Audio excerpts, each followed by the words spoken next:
మరొక breaking news చూస్తున్నాం. రాయలసీమ ప్రజల దశాబ్దాల కలను నెరవేర్చేందుకు ఏపీ ఎన్డీఏ ప్రభుత్వం సిద్ధమైంది. కడప ఉక్కు పరిశ్రమకు త్వరలో పునాది రాయి పడనుంది.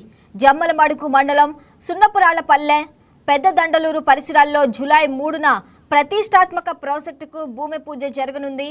కూటమి ప్రభుత్వం కొలువు తీరాక జేఎస్డబ్ల్యూ ప్రతినిధులతో సంప్రదింపులు సాగించి ఉక్కు పరిశ్రమను పట్టాలెక్కించింది.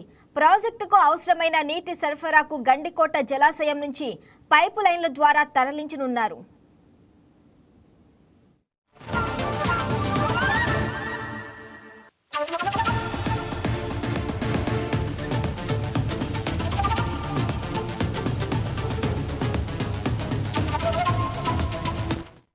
దేశంలోనే ప్రముఖ పారిశ్రామిక దిగ్గజాల్లో ఒకటైన జేఎస్డబ్ల్యూ ఆధ్వర్యంలో మెగా ఇంటిగ్రేటెడ్ స్టీల్ ప్లాంట్ ఏర్పాటు కాబోతుంది.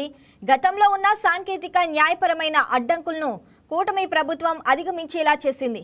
ఈ కంపెనీ మొత్తం 16,350 కోట్ల పెట్టుబడి పెడుతుంది. ఏపీ ఐసీసీ ద్వారా వైసీపీ స్టీల్ కార్పొరేషన్ నుంచి జేఎస్డబ్ల్యూ సంస్థకు 1100 ఎకరాల భూమిని అధికారికంగా బదిలీ చేస్తూ ఒప్పందం పూర్తి చేసింది. తద్వారా వార్షికంగా 3 మిలియన్ టన్నుల ఉక్కు ఉత్పత్తి సామర్థ్యంతో నడిచే ఉక్కు కర్మాగారం ఏర్పాటుకు దారులు పరిచింది. కడప ఉక్కు కర్మాగారంతో ప్రత్యేకంగా 2,500 మందికి, పరోక్షంగా అనుబంధ పరిశ్రమల ద్వారా వేలాది మంది స్థానిక నిరుద్యోగ యువతకు ఉపాధి అవకాశాలు లభించనున్నాయి.